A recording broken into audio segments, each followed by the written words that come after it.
Hi everyone, thank you so much for inviting me to speak today. Thank you, Saurabh, thank you, the MoEngage team, and thank you all for spending your afternoon with me. Everyone can hear, right? Okay, thank you. So, I don't want to, I have the unenviable task of trying to get today kick-started. I know there's a number of great events and learning opportunities, panels that are coming right after me that you want to get to. So I'm going to take a few minutes just to, I think, set things up for today. Really, it's a talk in 3 parts. The first is to introduce Chope to you. I think you probably, from the show of hands earlier, have a sense of what we do, but I think it always helps for us to go a little deeper into who we are, the business model, and our footprint. And then we'll talk about how we work with MoEngage. Obviously, this is a MoEngage event, and all of you are either users or interested in using MoEngage. And we've been, happy customers for a number of years now, and where I think want to share how we've used it. There are obviously many functions that we still are exploring, but there's already been a lot of advancement progress in our marketing techniques. So we want to share that with you, and I don't want it to sound like a sales pitch. It is ultimately going to have some of that, but it is. Well, unfortunately, I don't get any commission from that sale, but it is something that we feel that we want to give back to, firstly, to help out our friends at MoEngage, but also to give back to the community of other startups and companies and marketers that we've learned so much from in our journey.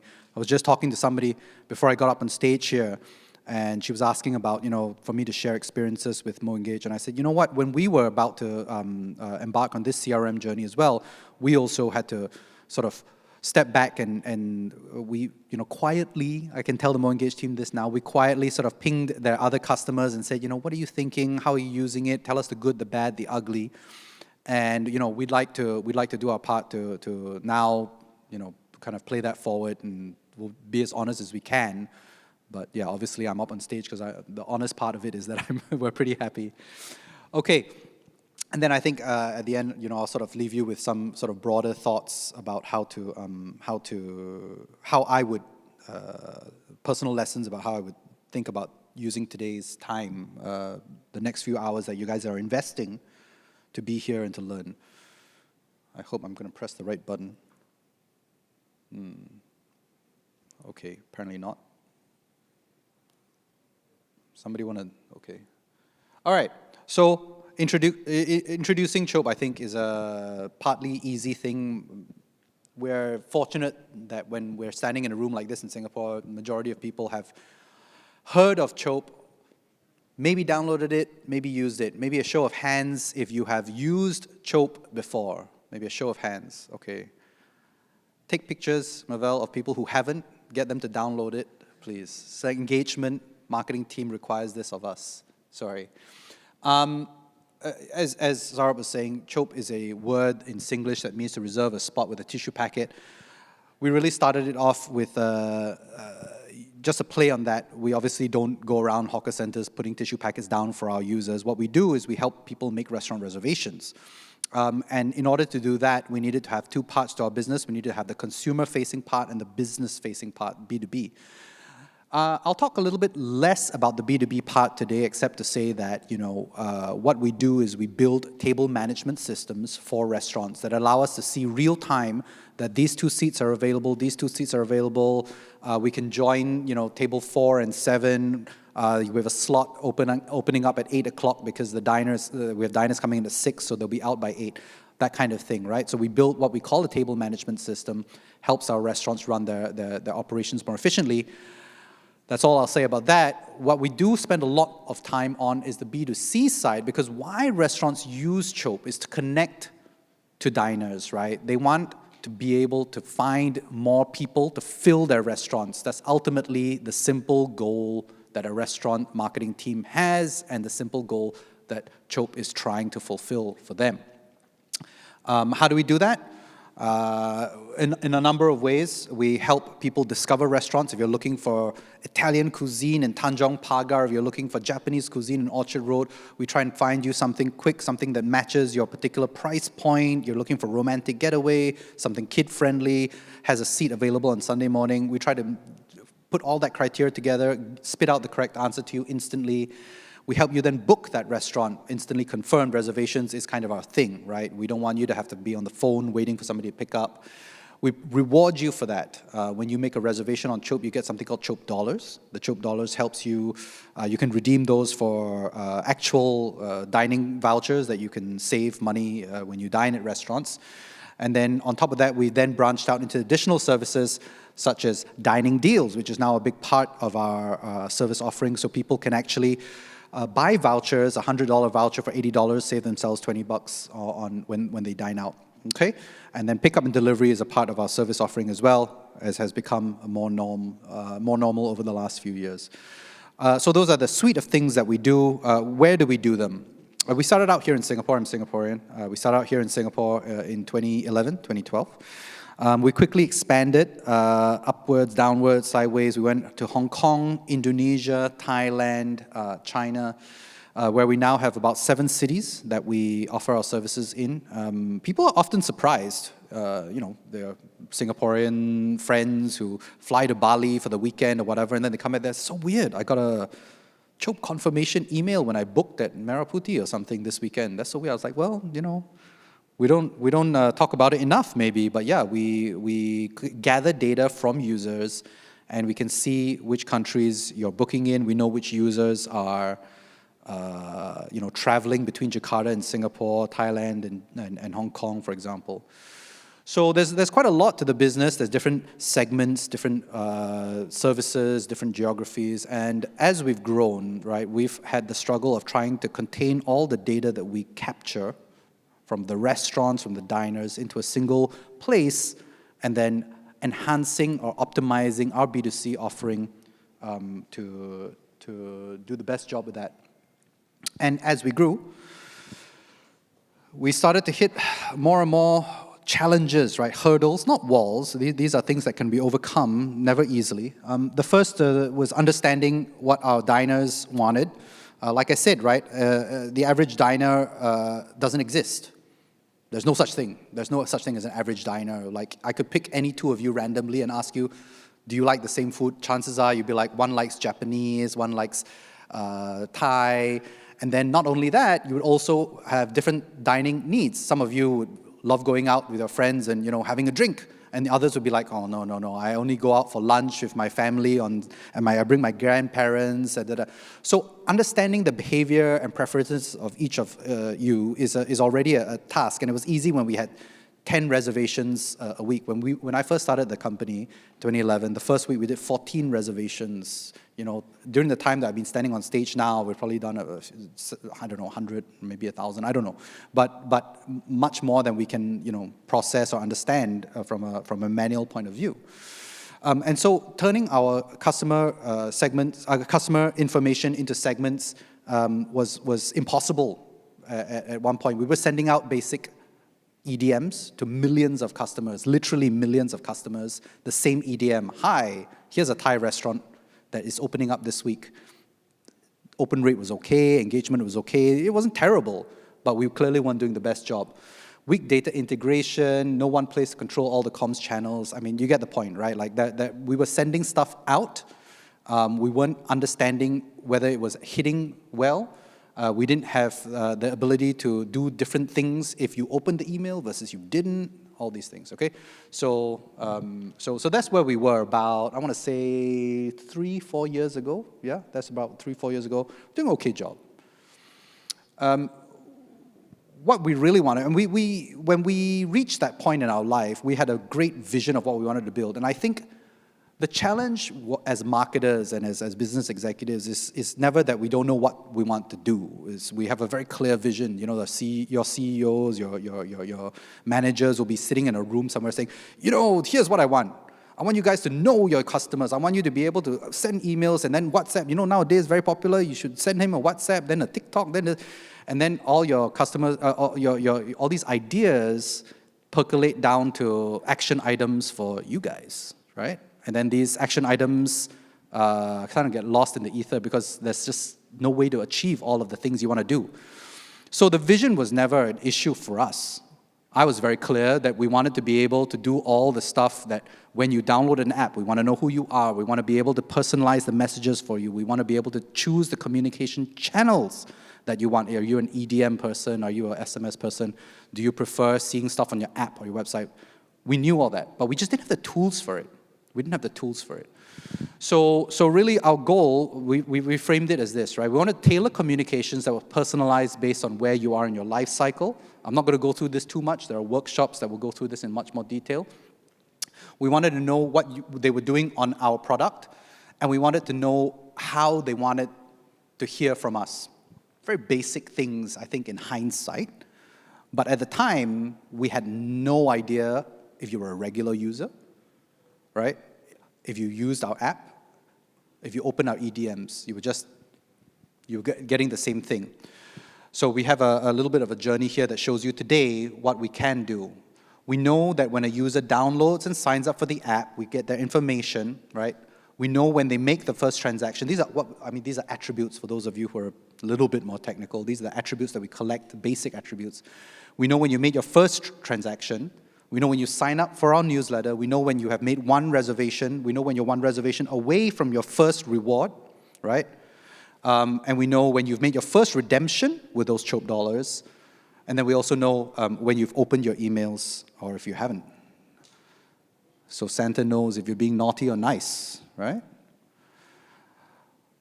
How many attributes do we have in total? We have 256 user attribute data points, okay, and 512 user behavior events. These are slightly more modified versions of attributes piped into our More Engaged system that allows us to achieve our marketing goals. So you can see here, this journey here is actually a very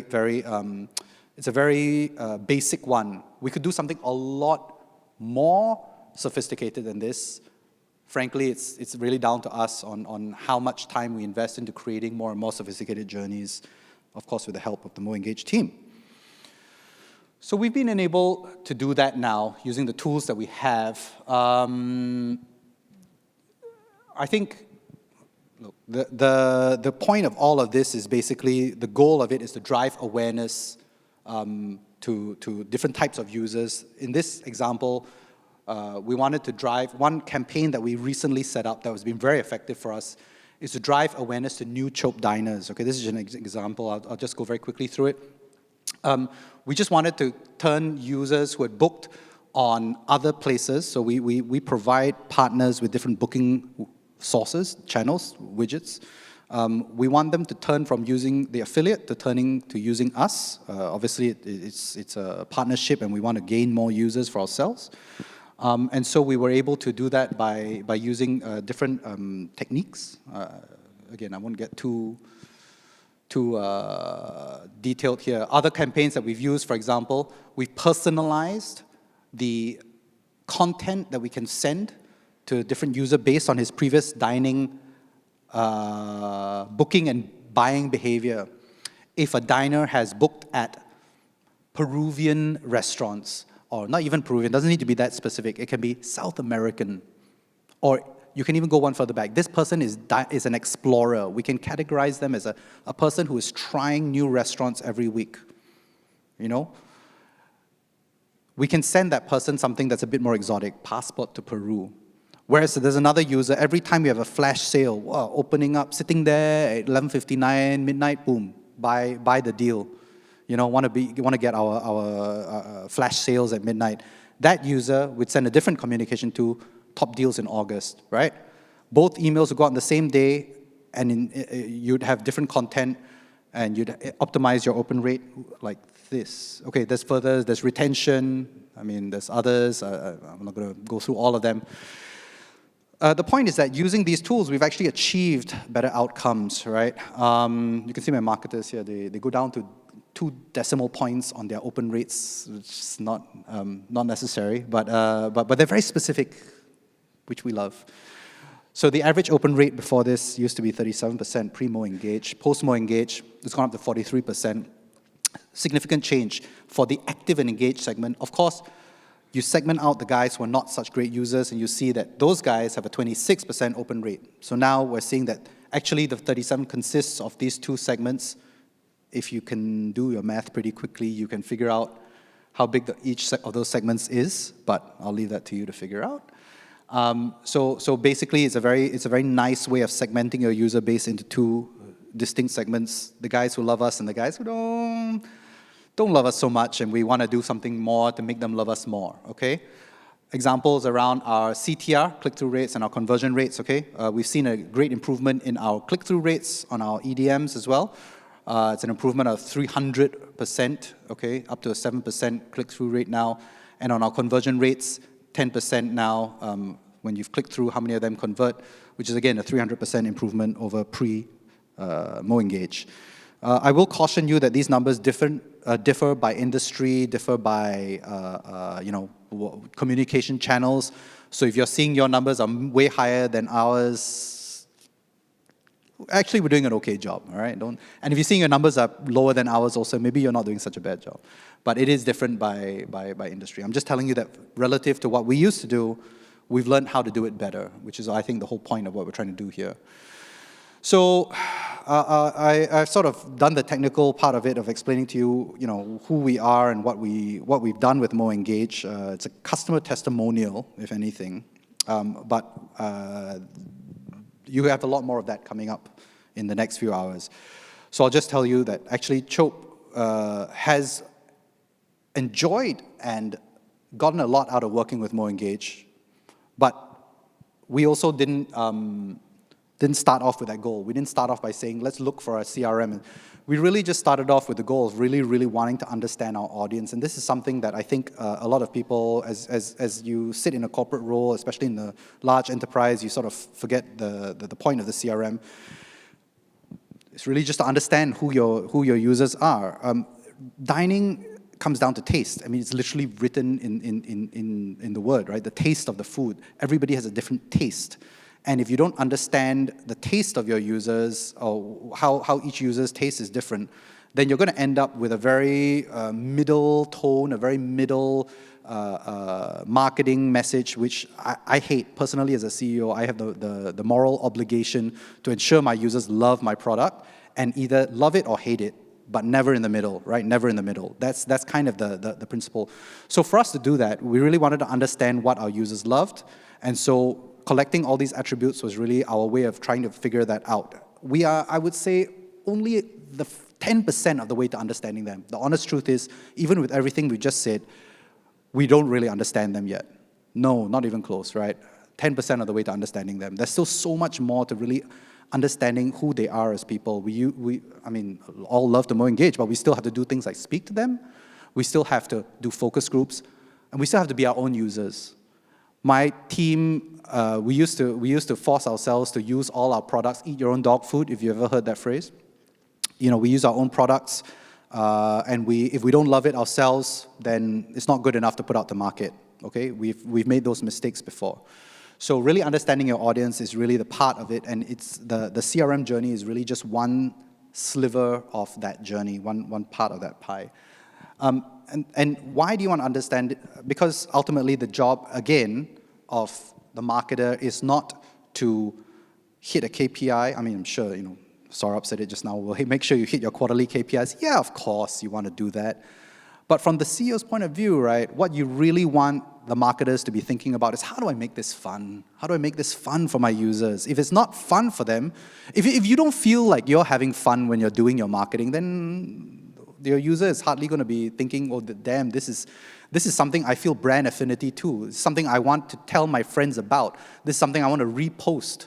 This is something I want to share. I want to forward this email. No, right? They're just going to be like, oh, 10% off on this deal, Okay, so make it enjoyable for yourselves, make it enjoyable for them. And I think I love stuff like this generative AI that he was showing just now, because now you can start to experiment with different tones of voices, with different things that you can start to, I think, take risks, right? And that's what I think when I come for events like this, and God knows I've come for a number of events over my career, I encourage you to take one or two things away from, not my speech was crap, but some other panels where there are going to be great ideas that come up.